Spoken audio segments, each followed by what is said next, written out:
tiene que ver un poco con todo este pensamiento que vengo trayendo, porque usted sabe que estamos en la serie revisando nuestra vida y en la base es Santiago, aunque usamos escrituras de otros libros, y hemos tomado más o menos el sistema secular de revisar libros.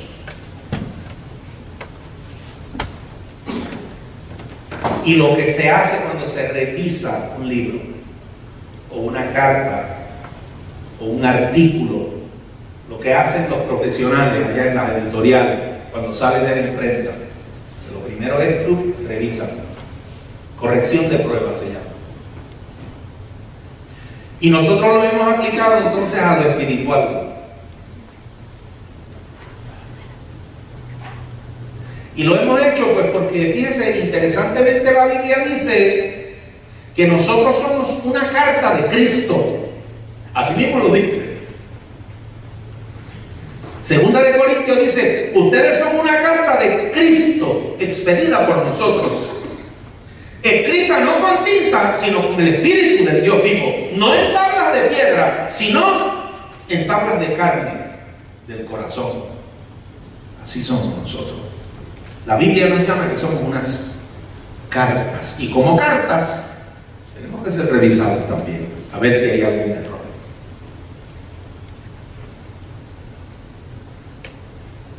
Lo hemos llamado revisión espiritual.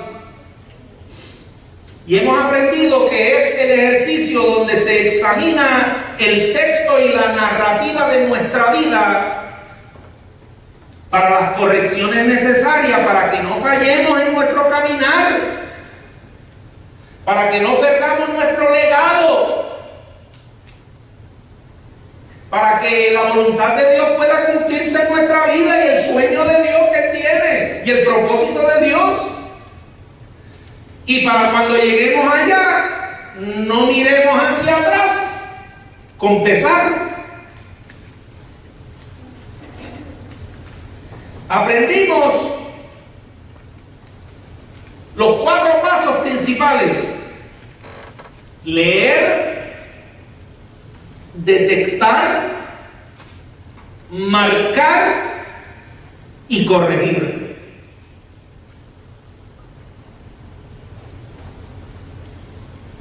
No se contenten solo con escuchar la palabra, pues así se engañan ustedes mismos. Hagan lo que dice Santiago 1:22. La semana pasada tocamos afinando sus pruebas. ¿Se acuerdan? Que la prueba, tú sabes, hay una manera de afinarla, como se afina la guitarra y eso,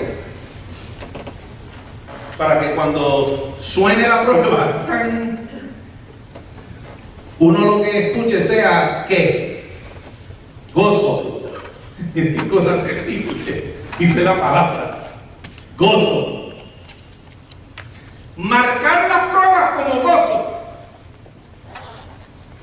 porque la prueba lo que realmente está provocando es la perseverancia. La perseverancia entonces conduce a la madurez,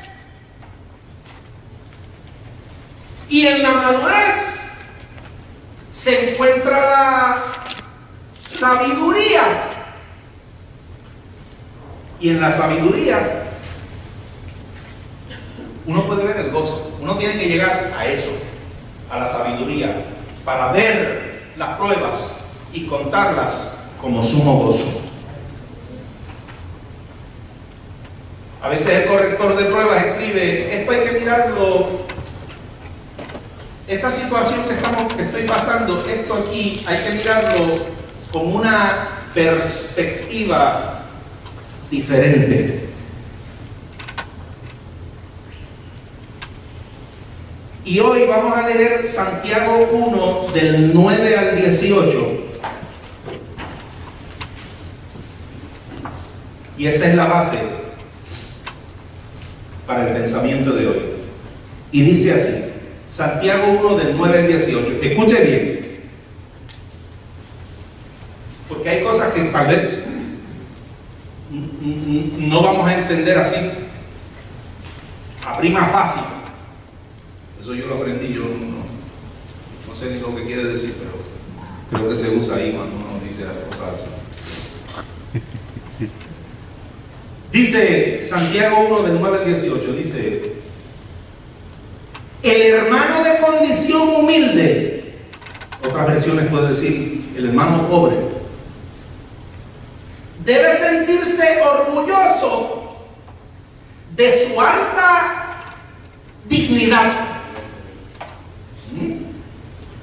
Y el rico de su humilde condición. Espérate, esto está como cruz. Eso suena como cruzado ahí, ¿verdad? ¿Cómo es? El pobre debe sentirse orgulloso de su alta estima y el rico de su humilde condición.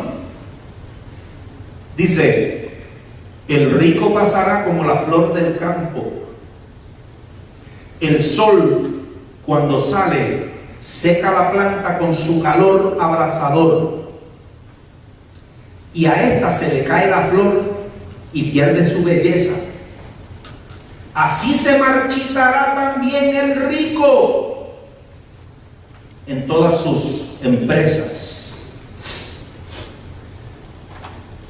Dichoso el que resiste la tentación, porque al salir aprobado recibirá la corona de vida que Dios ha prometido a quienes lo aman.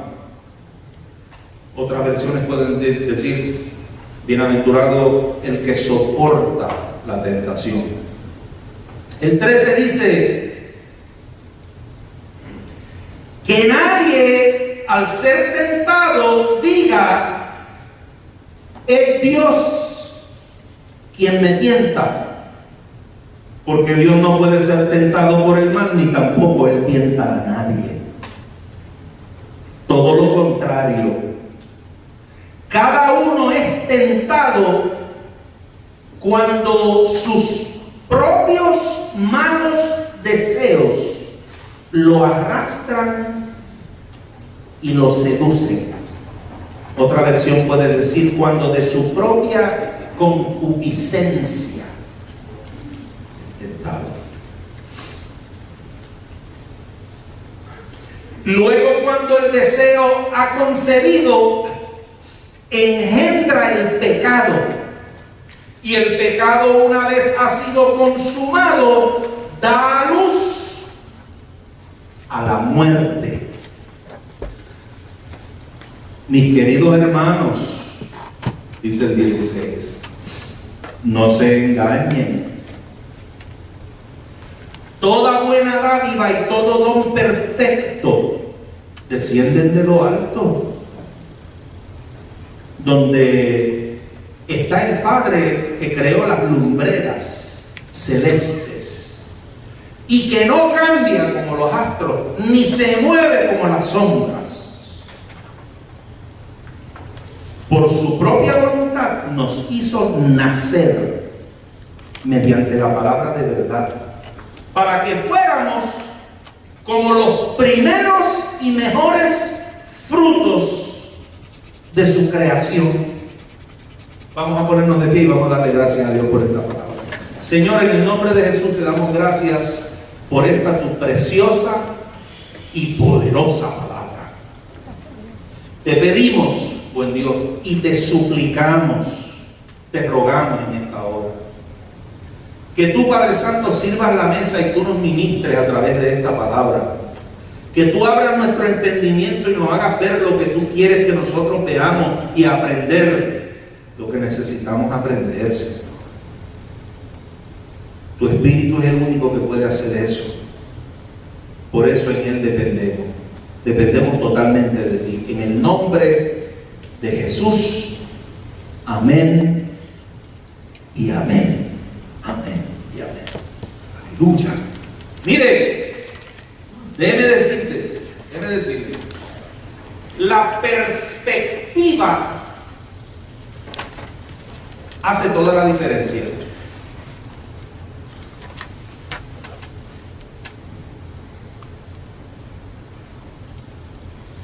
Mire, yo veo al hermano John de aquí.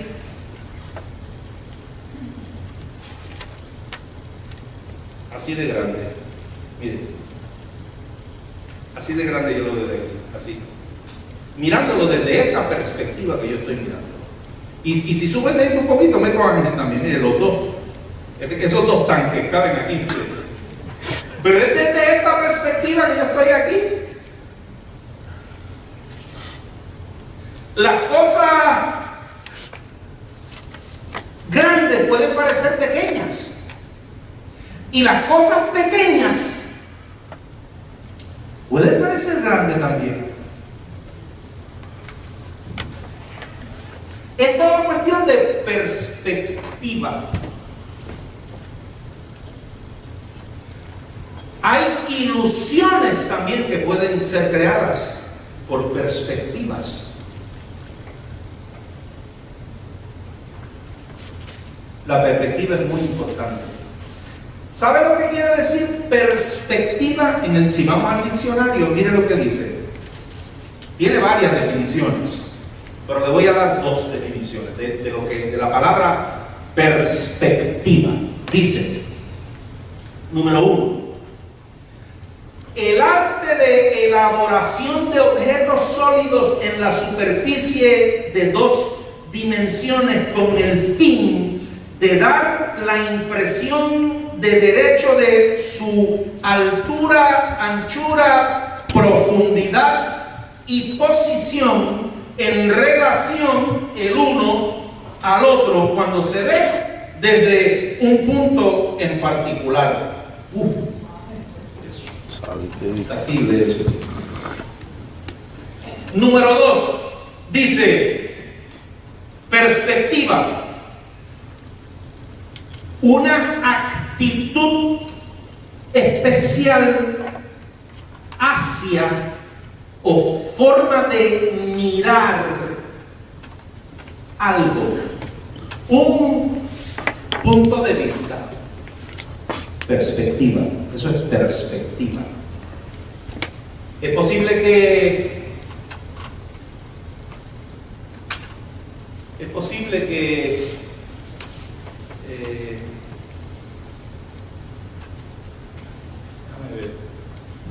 es posible que Noemí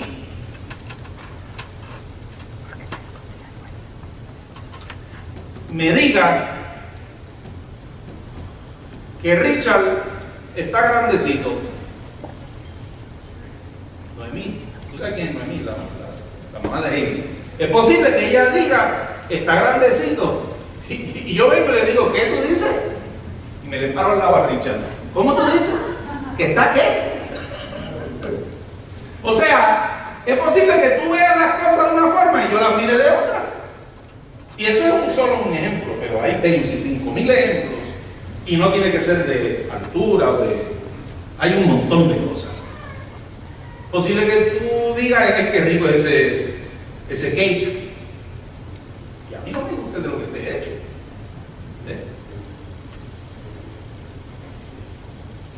¿Usted ha escuchado esa frase que dice, hay que mirar las cosas desde su justa perspectiva? ¿Verdad que sí? Porque hay distintas formas de mirar las cosas, pero la perspectiva hace toda la diferencia.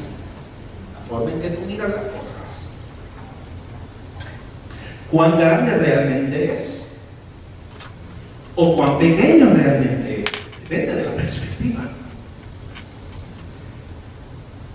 ¿Cuán importante realmente es? ¿Y cuán insignificante es? ¿O cuánto realmente puede durar? Depende de la perspectiva con que se mire. Entonces, en este pasaje que nosotros acabamos de leer, hay 6 6 puntitos. Y son cortitos, son 6 puntos. Que Santiago nos invita a que miremos desde la correcta perspectiva, que no nos vayamos a equivocar, porque tienden a mirarse desde otra perspectiva. Perspectiva número 1, riqueza y pobreza.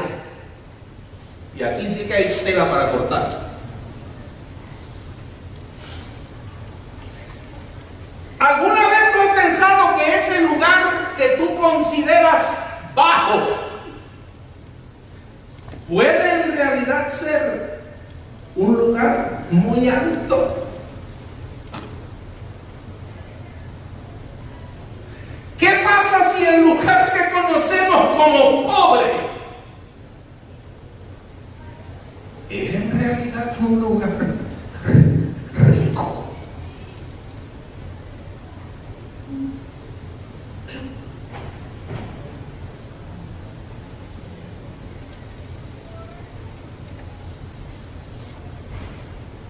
¿Cómo se puede llegar a tal conclusión? Una perspectiva diferente. Depende de la perspectiva de que tú lo mires. Si tú lo miras como una perspectiva relacionada a la eternidad, tú vas a verlo todo bien distinto, bien diferente. Las cosas que pensamos que son más importantes, como la riqueza, la fama, la gloria, cuando tú lo miras desde la perspectiva que Dios quiere que tú mires las cosas, todo eso se marchita. Tú te das cuenta que eso no vale nada. Tú te das cuenta que es mejor no tener nada y estar en Cristo que tenerlo todo. Hay gente que son tan pobres que lo único que tienen es dinero. Si es que puede entenderme ese comentario.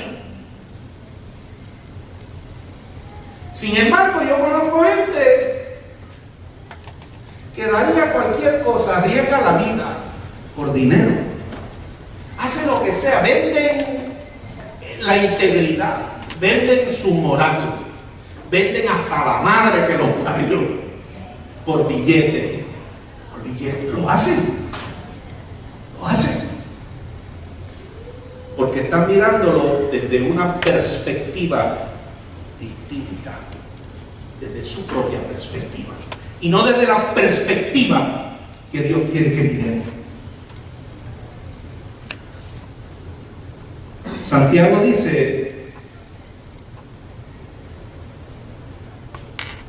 las riquezas del mundo se van a marchitar,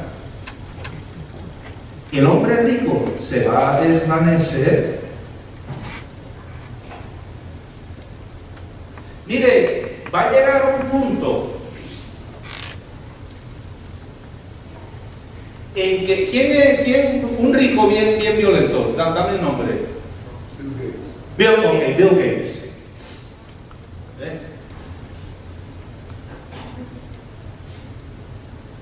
Va a llegar un punto en que Bill Gates va a pasar por donde mismo va a pasar yo. ¿Y tú sabes qué se va a poder llevar él de todo lo que tiene? Lo mismo que me voy a poder llevar yo. Nada. De ahí para adelante. De ahí en adelante lo que importa es otro tipo de riqueza. ¿Qué sembramos en la vida? ¿Y por qué lo sembramos? Porque puedo dar mi cuerpo para ser quemado, pero si no hay amor. Hay gente que vive en la vida como si se lo fueran a llevar, como si fueran a llevarse sus posesiones. Hay gente que quiere disfrutar lo mejor de los dos mundos. Hay gente que no quiere tener esto, pero sin soltar esto. Ay, no, es que esto es más rico también, es que como que... Y no puedo disfrutar de la iglesia y del mundo a la misma vez. No, no me puede. Porque es que es bien sabroso eso.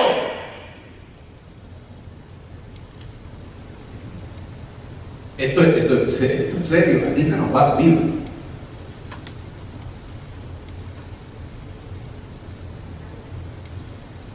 Dios quiere que nosotros aprendamos a tener una nueva perspectiva, la perspectiva que viene de allá.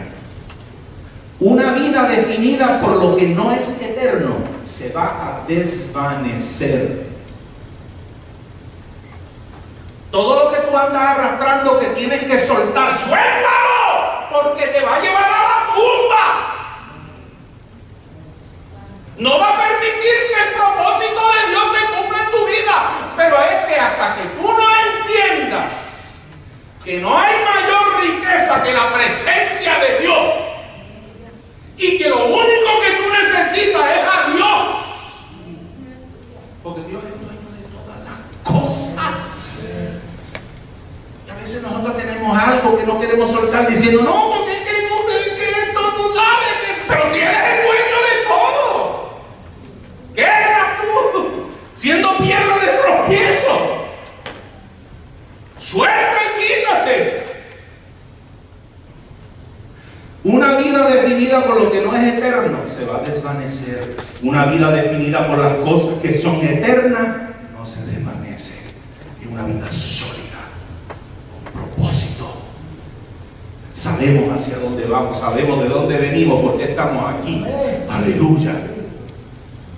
Tú sabes, cuando tú sabes quién tú eres en el Señor, forget it. Tú no eres definido por lo que tú tienes en el bolsillo.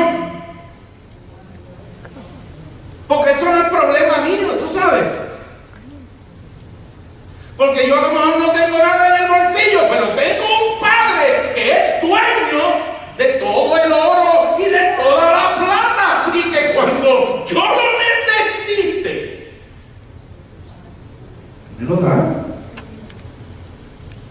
No cuando yo lo quiera, es cuando yo lo necesite. ¿Y para qué tú lo podrías necesitar? Para que la voluntad de Él se cumpla en mi vida. Si para que lo que Él quiere que yo viva, yo necesito oro y plata. Muchachos, dígate, ¿cuánto es? Dice Él.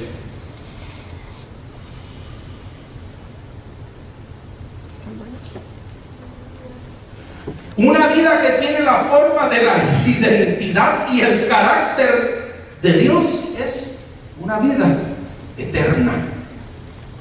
Pero una vida forjada en materialismo y cosas de este mundo y perspectiva sin eternidad. Fíjate.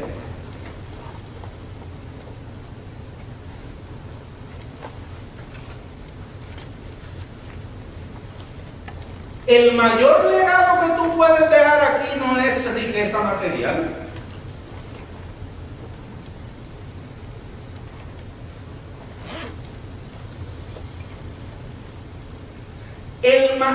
La mejor herencia que tú puedes darle a tu hijo no es una cuenta bancaria jugosa, es el conocimiento y el temor a Dios. Eso sí. Eso sí, porque la cuenta de banco se acaba. Sí, pero hay cuenta de banco que... Está bien. Ponte que la cuenta se quede. El que se acaba es él. Termina destruyéndose o se muere porque se va a morir un día. Y la cuenta se queda. Pero el temor a Jehová, eso es lo que va a determinar para dónde vamos.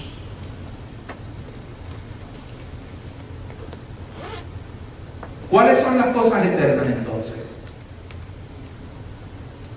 Tu relación con el Señor, la palabra de Dios, las personas. Cacho, las personas son una riqueza, amado. Si tú conoces a una persona y tú tienes la oportunidad de sentarte e interactuar con esa persona, no hay nada en este mundo que valga más que un ser humano. Nada.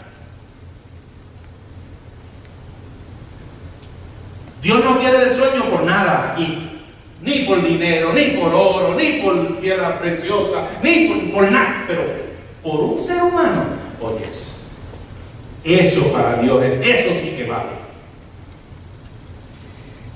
Porque tiene la imagen y la semejanza de Dios. Y si usted logra tener un amigo, un conocido, alguien,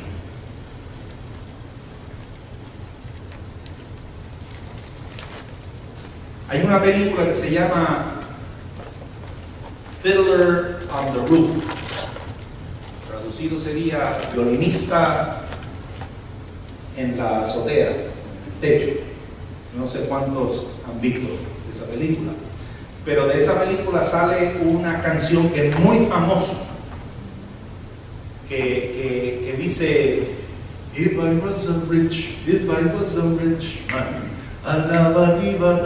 si yo fuera rico,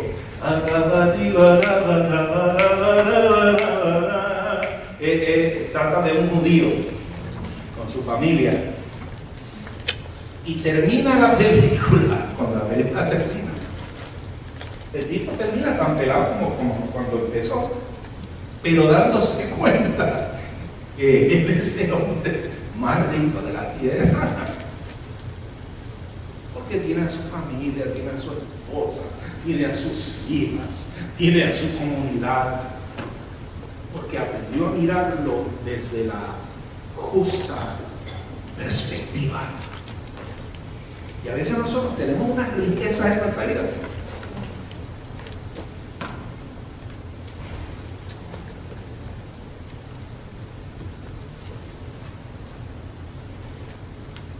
Así que perspectiva número 1 es pobreza y riqueza. ¿Cómo miramos eso? Perspectiva número 2 es que hay un placer en la perseverancia o en soportar la prueba. Bienaventurado el varón que soporta la tentación, porque cuando haya resistido la prueba recibirá la corona de vida que ha prometido Dios a los que le aman.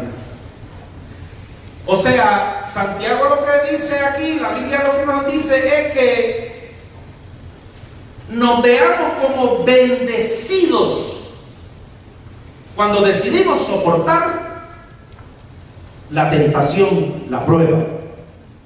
Es una bienaventuranza, es estar feliz, es vivir complacido cuando tú estás luchando y soportando eso. Aquel que está soportando bajo prueba. Dice que debido a que cuando ha superado la prueba va a recibir la corona de vida. Hay una bendición espiritual y un placer que viene de perseverar y soportar la prueba. Y hay muchos que se rinden a mitad de camino, y hay otros que se rinden empezando el camino, y hay otros que se rinden cuando ya casi están por terminar. Se rinden. Pero es con una ley que hasta en lo natural se ve.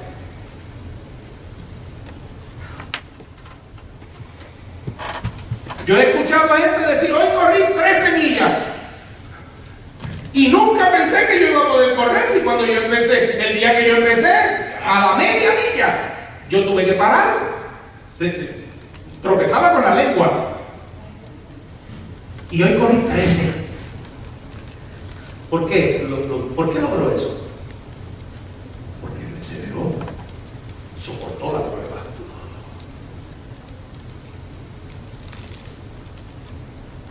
Hoy rompí la barrera y perdí más libras de las que yo jamás pensé. Yo todavía no me he metido en esa ayuda. Pero he escuchado a mucha gente decir: yo jamás pensé que iba a levantar. Porque es una prueba, déjame decirle. Me gradué con las notas que yo no pensé que yo me iba a graduar así con tan buenas notas. Pero eso es producto de perseverar y de soportar las pruebas, los exámenes, todo eso, de estudiar. He encontrado la libertad en un área de mi vida que no pensé posible. Perseveró, no se rindió. Hay una bendición única en la perseverancia cuando hemos superado la prueba. Y de esta que nos está hablando Santiago, es de la corona de la vida que nos va a dar, que nos va a ser entregada por Dios, que Él se la va a entregar a los que le aman. Así que, perspectiva número 1, riqueza y pobreza. Perspectiva número 2, el placer es la perseverancia. Perspectiva número 3, Dios no es nuestro tentador. No vaya a pensar que yo te tienta. Mire, dice la Sagrada Escritura: nadie debe decir Dios es el que me tienta. Hay gente que piensa que Dios mete a uno en la tentación, pero la Biblia es clara en decir que Dios no puede, ni puede ser tentado por el mal, ni Él tienta a nadie. Jamás la intención de Dios va a ser tirarnos a nosotros al lado de la boca del lobo. Somos nosotros los que caemos ahí solitos. Él no tiene que hacerlo. Somos nosotros los que nos metemos en la boca del lobo. Del lobo. Solitos nos metemos ahí, solitos. Con pasos que damos, con decisiones que hacemos. Pero ¿y por qué no evita eso? Porque si eso es lo que tú quieres. Porque la decisión es de nosotros.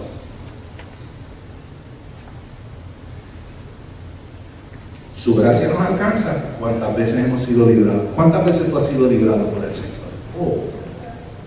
Yo no puedo contar las veces que yo he sido librado. Por cabezón, yo he sido el cabezón, yo. Me he metido en la boca del lobo, yo. Y cuando ya el lobo está por trancar la mandíbula, su gracia se manifiesta, aleluya. Porque Él no nos deja solos, tú sabes.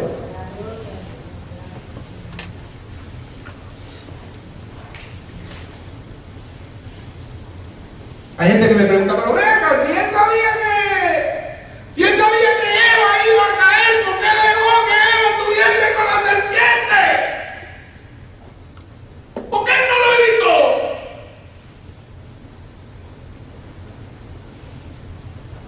Eso me dicen, pero no me dicen, oye, que mucho debe de haberle dolido después de crear a Eva y después de la relación que él tenía con ella, y Adán también, porque no fue Eva nada más, fue Adán y Eva, y le dio, hizo todo lo que hizo por ellos, y era su padre y andaba con ellos. ¿Cómo debe de haberle dolido ver que lo traicionara ahí? Él le había dicho lo que le iba a pasar. ¿Cómo debe de haberle dolido? Eso no me lo dicen. Lo que me dicen, ¡ay, por qué no lo evitó!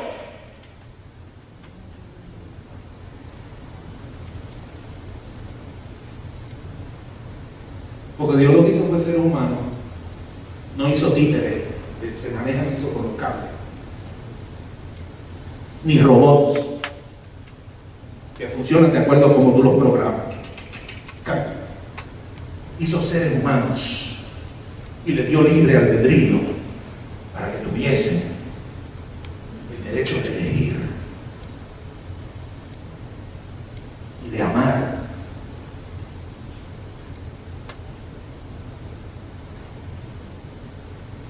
Así que el tema de la tentación siempre está mucho más cercano de nuestra puerta que de la puerta de Dios.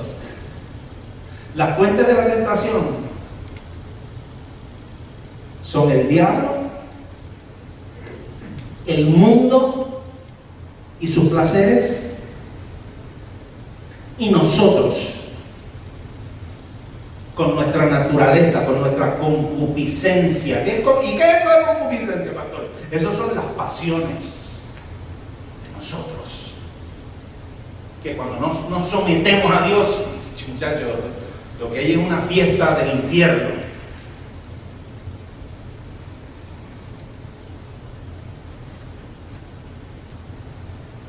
Somos tentados cuando por nuestra propia concupiscencia somos arrastrados lejos y seducidos.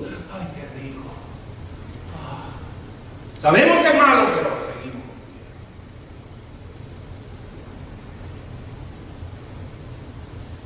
Sabemos que no glorifica a Dios.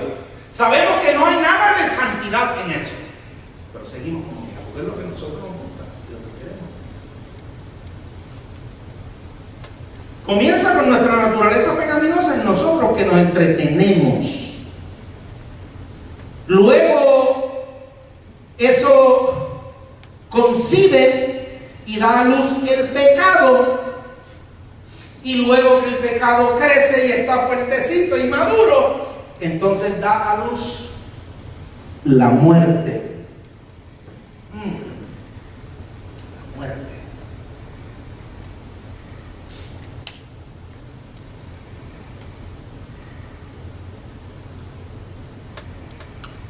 Pero Dios dice que nosotros podemos vencer en la tentación.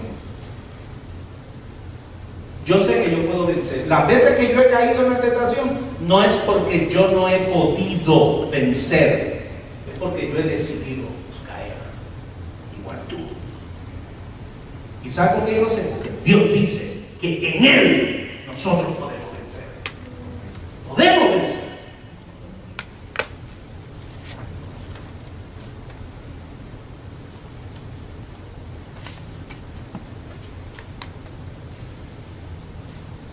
Pero si abandono mi vida espiritual, cambio el orden de las prioridades,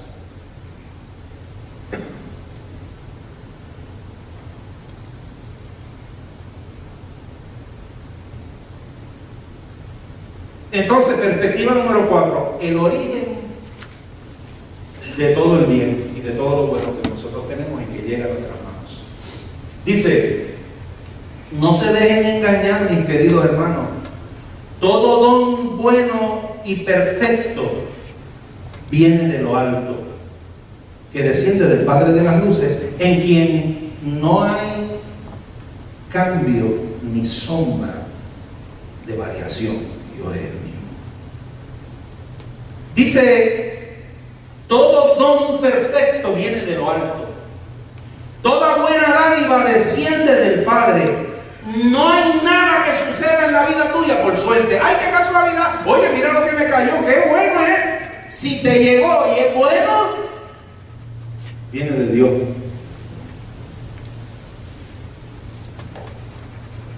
Sí, porque a menudo pensamos: ¡ay, esta gran cosa que yo he logrado! ¿Que tú has logrado? Oh. Sí, muchachos, mira, pude comprarme esto porque, muchacho, ¿de veras? ¿Tú?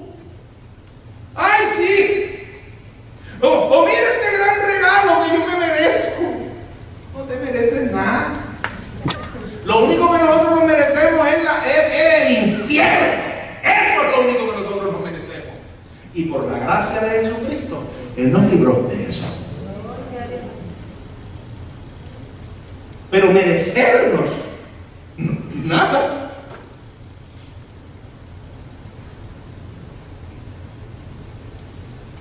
Esa es la gracia, que mereciendo todo únicamente lo malo, Dios nos amó tanto que agarró lo malo para Él. Murió Él, el que no conoció pecado lo hizo pecado. Y nosotros merecíamos lo malo y no, le voy a dar lo bueno. Le voy a dar vida eterna. Le voy a dar gozo. Aleluya.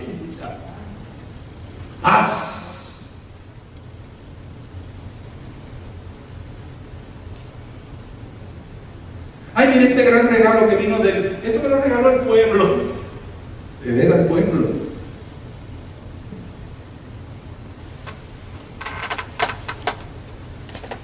O esto fue lo que, mira lo que logré. Después de tanto trabajo y sacrificio. Oh, qué bueno. Qué chévere. Y porque el que trabaje fui yo, tú sabes.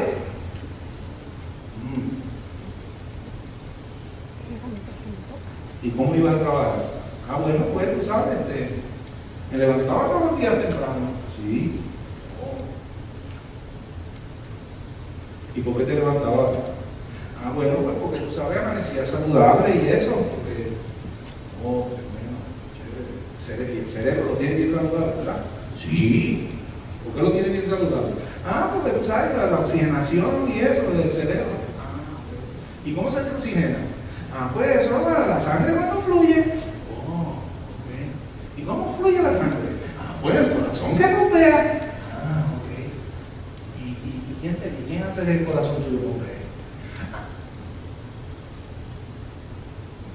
Él bombea. ¿Y quién lo mantiene bombeando?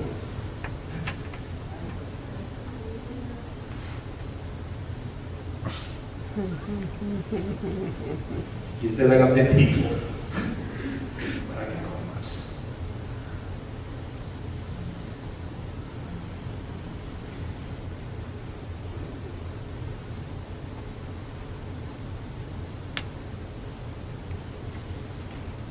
Mire, mucho antes de que lo reconozcamos en nuestra vida, ya Él nos había estado dando. Desde que nacimos, Él nos está dando buenas dádivas. Todo lo que hemos necesitado, Él nos ha dado. Desde los primeros zapatitos hasta la bicicleta primera que tuviste. Desde el primer bocado de comida hasta el primer pañal. Él fue quien te lo proveyó.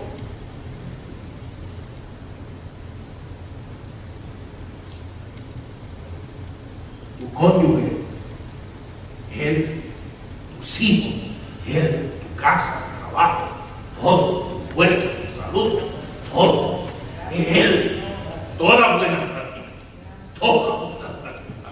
¿Cómo vamos a poner algo primero que Él? Si todo lo que tenemos y todo lo que somos, es Él quien nos lo da.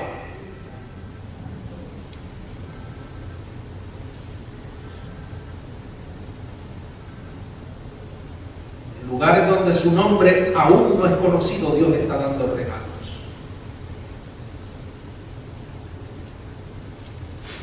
Perspectiva número 5. Dios no cambia. Qué bueno que Dios no cambia. Qué bueno que Dios no es como nosotros. Porque tú sabes, yo llevo años bregando con personas y yo también soy una. Mi esposa lleva años bregando conmigo. Y tú sabes que las personas hoy amanecemos con un humor, pero mañana no hay quien nos vea el caldo. Cuidado, ten cuidado hasta como me mira, que te salgo de transparente enseguida. Oye, qué bueno que Dios no cambia, ¿verdad? Que Él es el mismo ayer, hoy y por los siglos, aleluya. Que la Biblia dice que en cuanto a su carácter y su atributo de inmutabilidad, que Él es inmutable, que no hay mudanza en Él. Dice que no hay ni siquiera una sombra de variación. O sea, que esta cuestión de que Dios un día va a amanecer un poquito irritado,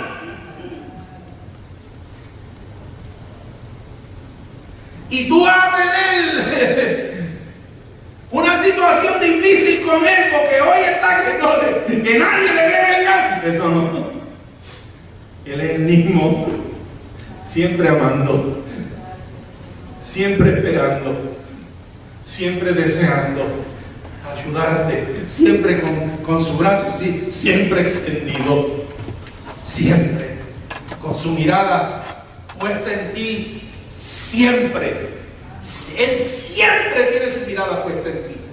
Nunca tú miras al Señor y lo agarras mirando para otro sitio. Cuando tú miras a Dios, tú te das cuenta que Él siempre ha permanecido mirándote a ti. Aleluya. Siempre. Cuando tú lo necesites. Es más, que lo has necesitado y tú no sabes que lo has necesitado y Él te ha resuelto y tú no sabes que Él se lo atribuye a otro.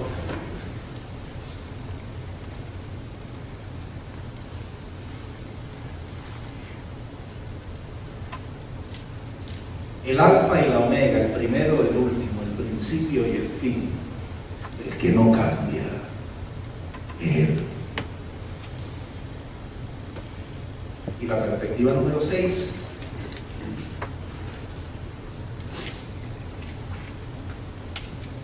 es que Él te escogió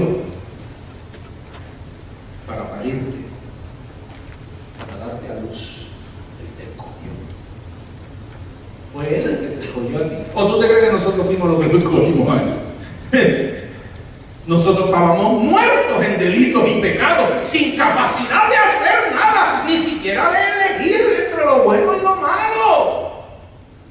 Fue Él el que llegó con su luz. Fue Él el que nos alumbró. Él fue el que te dijo: vente, agárrate de aquí. Yo te levanto. Fue Él. Eso no salió de nosotros.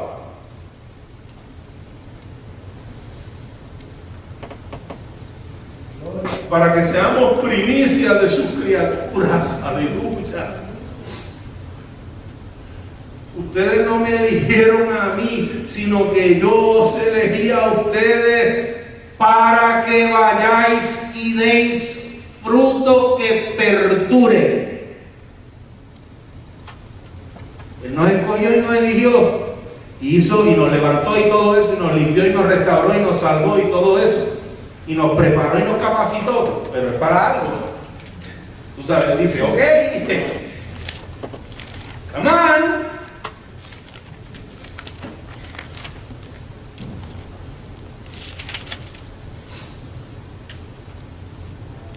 Examinemos nuestra perspectiva, amado.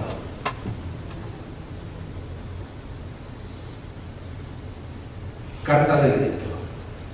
Vamos a examinar, vamos a revisar. Vamos a revisar nuestra perspectiva. Riqueza o pobreza. Las cosas que son eternas, esas son las que importan. Hay bendición cuando soportamos tiempos de prueba y tentación.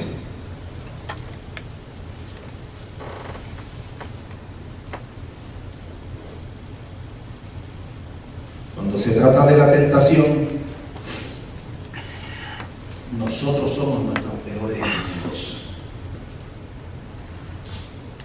Cada cosa buena que viene a nuestra vida, si no es bueno, que parezca bueno, porque hay muchas cosas que parecen buenas y nosotros no queremos soltar y queremos, tú sabes, abrazarnos de eso y decir: no, es que esto, yo sé bregar con esto, tranquilo, yo no puedo soltar esto porque esto produce una seguridad tremenda.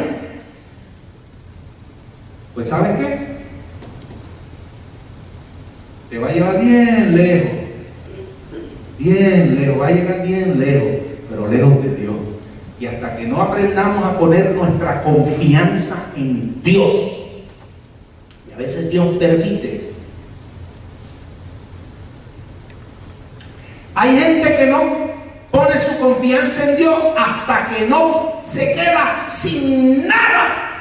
Y precisamente eso es lo que Dios permite, que se queden sin nada, para que pongan su mirada en Dios, porque Dios quiere salvarnos.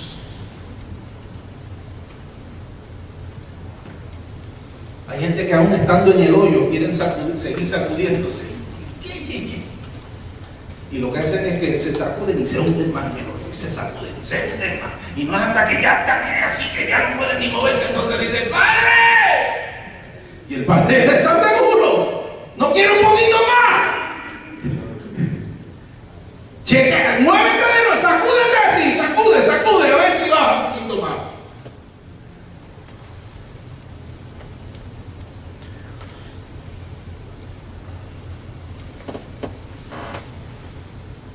Dios es inmutable, Él no cambia. Y Él te eligió. Él te eligió. No tengas miedo de que Él te va a rechazar. Él te eligió. No tengas miedo de que no aparezca en la lista. Él te eligió. Te llamó por tu nombre. Él te trajo aquí con propósito. Pero ¿qué tú vas a hacer? ¿Con qué perspectiva vas a mirar? Eso depende de ti. Para que su voluntad se cumpla, no se cumpla. Él quiere que se cumpla. Ríndete ya. Ponte de pie conmigo en esta hora. Lee, detecta, marca y corrige. Lee, detecta, marca y corrige. Léete o deja que la Biblia te lea. Detecta o deja que la Biblia detecte en ti. Marca o deja que la Biblia marque. Y corrige, deja que su palabra, con su espíritu y por la palabra, corrija. Padre, en el nombre de Jesús, te damos gracias en este día maravilloso. Danos tus ojos.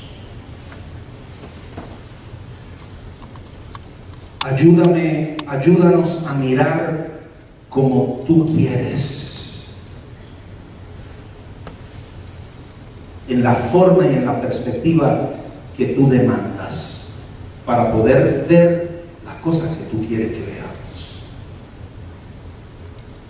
Por lo demás, Señor, ayúdanos a agradarte. Ayúdanos a vivir una vida llena de fruto que perdure. Ayúdanos a que el fundamento de nuestra palabra, de nuestra vida, sea tu palabra, sea tú y tu palabra.